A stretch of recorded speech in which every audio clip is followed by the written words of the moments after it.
Wow! This is so cool! It's amazing, isn't it? What's this? Oh, now this is a hydrogen-powered urban car. Now, as you know, cars normally run on petrol, but this one runs on the gas hydrogen. Now, making cars more energy efficient is essential to the environment, and this could well be the way forward. The pendulum was discovered in 1602 by Galileo Galilei and was a huge landmark for future development, as it was the world's most accurate timekeeping device right up until the 1930s.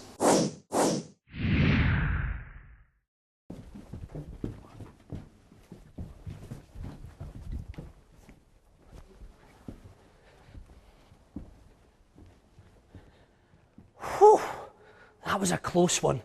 Now we're here in my favourite part of the Science Museum, the Exploring Space section. Now in here there is loads to see, from spacesuits to rockets and even the food that the astronauts used to eat.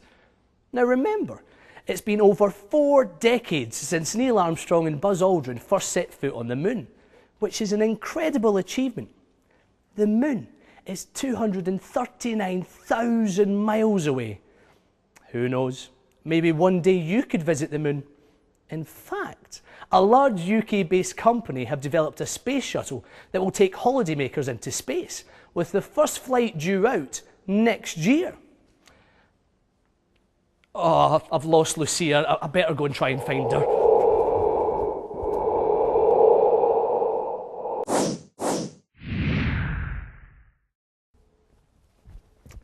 Earlier, we learnt about the moon's gravity and how it was so different to that on Earth.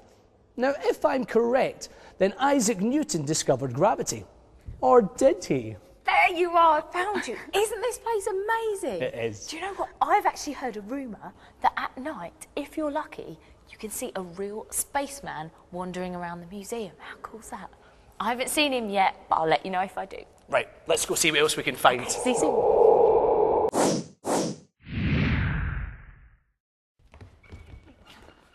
Oh, that was a close one. That security guard is really on our tail now, but I think we've lost him for now. Hang on, what's this? I haven't seen this before. It says, do not touch. I think it'll be all right, though. I mean, we're in a museum. Why don't you give it a go, Andy? Who thinks Andy should touch it? I do. I don't think we should be messing around with this stuff. Yeah, no. come on, you'll be fine. You sure? Yeah, you go first. You go first. All right, okay, here we go. Well, it did say don't touch, and there's a reason why. This is actually an interactive piece of artwork designed by Christian Moeller.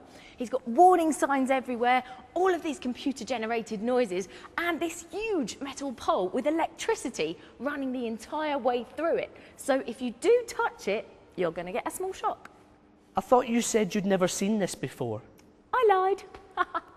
Now, years ago, electricity took a lot of getting used to. Electrical appliances and light fittings could be very dangerous.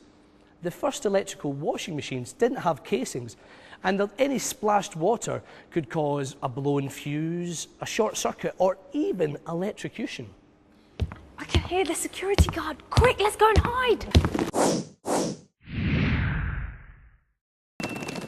Hi again. Now, this might be the last time we get to speak to you because we're running out of time and we don't want to get caught.